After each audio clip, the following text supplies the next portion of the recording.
Fala assim, havia um povo aqui.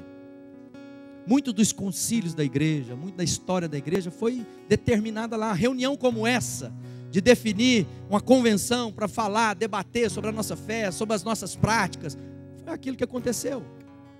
Então, amado, a sua vida precisa ser uma revelação da bondade de Deus, para que as pessoas te perguntarem, por que a sua vida é assim? Você vai poder dizer, porque a minha história era essa, e agora em Cristo eu tenho uma nova história, uma nova esperança. Deus agiu na minha vida. Então eu, como pedra de Deus, pedra viva, vou poder dizer do benefício que o Senhor fez nas nossas vidas. Amém? Você tem contado a história de Deus? Aí eu me lembro, mais uma historinha, eu estava escutando uma mensagem, e a mensagem tratava, uma mensagem bem grande, do Swindoll, né? E eu estava ouvindo lá, e ele cita um negócio da mensagem que aquilo brilhou no meu coração.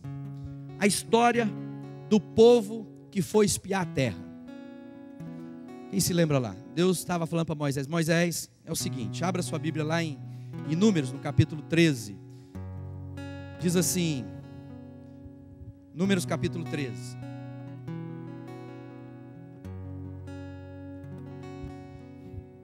O Senhor Deus disse a Moisés, mande alguns homens para espionar a terra de Canaã, a terra que vou dar aos israelitas. Então, Deus deu uma promessa. Qual é a promessa? Vocês vão lá conhecer a terra que quem vai dar? Deus. Deus deu como herança uma terra ao seu povo. Aquele povo que era escravizado no Egito, Deus o conduziu pelo deserto para ir a Canaã, uma terra que tinha muita abundância de todas as coisas. Deus fez a promessa, Deus tem dado uma promessa para esse ministério. Deus tem falado a respeito de povos, nações, cidades, bairros, não para que isso seja grande o nosso nome, mas para que Cristo em todos esses lugares seja conhecido através de nós, para que o nome de Jesus Cristo seja edificado e seja glorificado por onde quer que a gente andar. E aí diz assim, em cada tribo escolha um homem que seja líder. Do deserto de Parã, Moisés enviou os espiões de acordo com as ordens de Deus, o Senhor, e todos eram chefes de tribos do povo de Israel. E aí ele fala lá de todos esses nomes. No verso 16 diz, são esses os nomes dos homens que Moisés mandou espionar a terra. Aí no verso 17 diz, quando Moisés os mandou espionar a terra de Canaã, disse a esses homens o seguinte, vão pela região sul, subam as montanhas, vejam bem que terra é essa, vejam também se o povo que mora nela é forte ou é fraco, se são poucos, são muitos, vejam se a terra onde esse povo mora é boa ou ruim, se as suas cidades têm muralhas ou não, examinem também a qualidade da terra, se é boa para plantar ou não, vejam se há matas, tenham coragem e tragam alguma fruta da terra. Assim os homens saíram e espionaram a terra desde o deserto.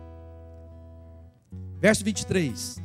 Depois chegaram ao vale de Escol, e ali cortaram um galho de parreira com um cacho de uvas, que 2 homens carregaram pendurado numa vara. Eles pegaram também romãs e figos. Chamaram aquele lugar de Vale de Escol, por causa do cacho de uvas que eles tinham cortado ali. Depois de espionarem a terra 40 dias, eles voltaram a Cádiz, no deserto de Parã, onde estava Moisés, Arão e todo o povo de Israel, e contaram a eles e a todo o povo o que tinham visto, e mostraram as frutas que haviam trazido na terra. Verso 27, eles disseram a Moisés, nós fomos à terra aonde você nos enviou, de fato, ela é boa e rica, como se pode ver por essas frutas, mas os que moram lá são fortes, e as cidades são muito grandes, têm muralhas. Além disso, vimos ali descendentes dos gigantes. Os amalequitas moram na região sul da terra, os heteus, os jebuseus, os amorreus moram nas montanhas, os cananeus vivem perto do mar Mediterrâneo, na beira do rio Jordão. Verso 30, aí o povo começou a reclamar contra Moisés, mas Caleb os fez calar e disse, vamos atacar agora e conquistar a terra deles, nós somos fortes e vamos conseguir isso. Verso 31, porém os outros que tinham ido com ele disseram, não podemos atacar aquela gente, pois é mais forte do que nós. Assim, espalharam notícias falsas entre os israelitas a respeito da terra que haviam espionado. Eles disseram: aquela terra não produz o suficiente nem para alimentar os seus moradores. E os homens que vimos lá são muito altos. Também vimos gigantes e descendentes de Anak. Perto deles, nós sentimos tão pequenos como gafanhotos. E para eles, nós parecíamos gafanhotos. Olha só o relato daqueles homens. Quando nós começamos a ler esse resumo, daquilo que foi a primeira empreitada dos israelitas para conhecer a terra, nós ficamos pensando: poxa, povo sem fé, quem eram esses homens? Mas o interessante é que quando a gente começa a compreender um pouquinho do texto, lá diz que Deus mandara Moisés separar de cada tribo. Uma versão diz assim: separe cada um seu príncipe. Então ali nós estamos falando de um ajuntamento, não é de qualquer homens. Não estamos falando de qualquer um que foi pego lá. Nós estamos falando de homens que tinham reconhecimento, líderes, homens que eram príncipes sobre o seu povo, pessoas escolhidas por ministério, gente que representava uma tribo inteira, eram como se fossem os eleitos. E aqueles homens tiveram uma impressão muito diferente daquilo que foi a impressão que Caleb teve da terra. Nós estamos aqui numa reunião de liderança, e muito aqui está sendo dito, muito está sendo ensinado, desafiado. Temos ouvido a respeito da palavra de Deus, daquilo que é ser sal da terra, da transformação, da mudança da nossa mente, do nosso coração, da terra que Deus tem para nós, do trabalho que tem que ser feito, das obras sociais que estamos envolvidos, nos treinamentos, capacitação, nações, povos, envolver os nossos dias muito além de nós mesmos. Quando ouvimos ali a respeito da escola de plantadores de igreja, saímos para treinar pessoas, lá em outras cidades e outras igrejas, investimos nosso tempo, recursos, e muitas vezes ficamos animados.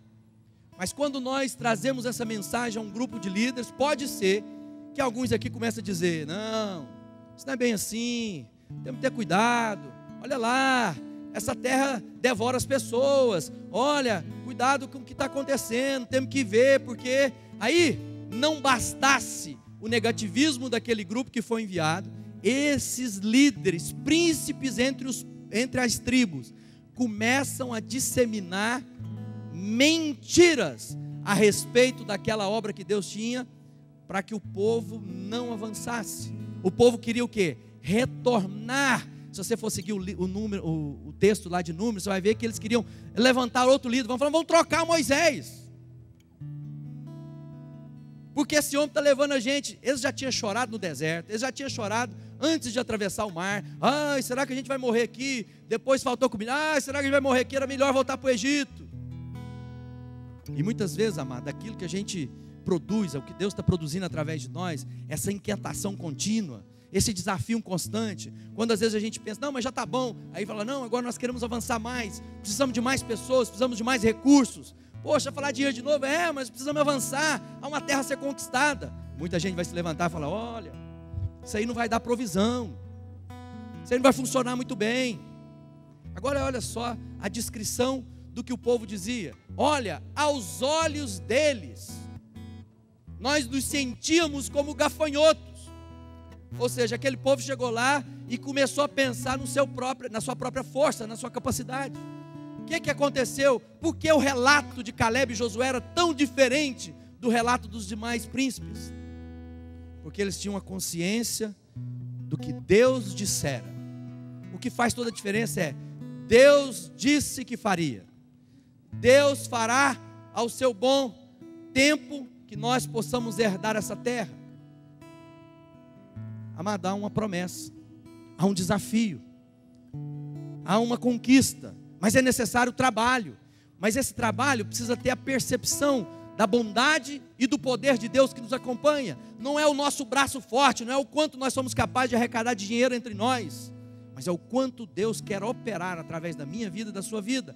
Porque agindo Deus, ninguém impedirá. Então eu quero te fazer uma pergunta. Quando você vê tudo isso que Deus está operando, e vai ver amanhã, durante o dia, durante a noite, todos os treinamentos, capacitação, cuidado para que o seu coração não fique como aqueles 10.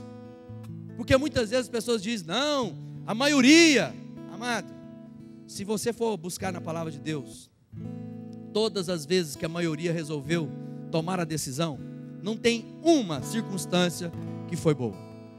Quando os discípulos estavam lá caminhando com Jesus, todas as ideias dos discípulos eram: olha, tem alguém profetizando, não são dos nossos, vamos pedir para descer fogo e consumir eles? As ideias que o povo dava para Jesus.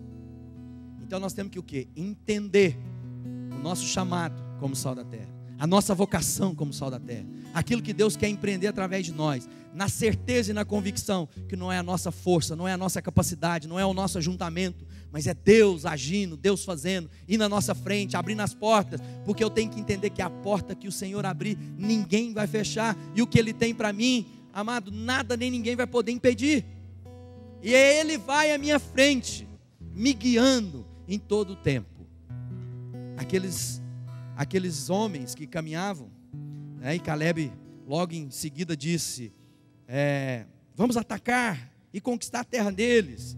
Caleb já saiu em defesa daquilo que era a vontade de Deus, mas espalharam-se as notícias falsas a respeito. Aquela terra não produz, o povo é muito grande, também vimos gigante, perto dele nos sentimos tão pequenos. E é interessante ver essa passagem, que quando depois o povo entra e vai tomar Jericó, a Raabe, a prostituta que recebe aqueles primeiros espiões que estavam lá, vislumbrando a terra lá, e a cidade de Jericó fortificada, ela dizia assim para os espiões, fala assim: o povo daqui, o coração deles estão derretendo, porque eles têm conhecido o bem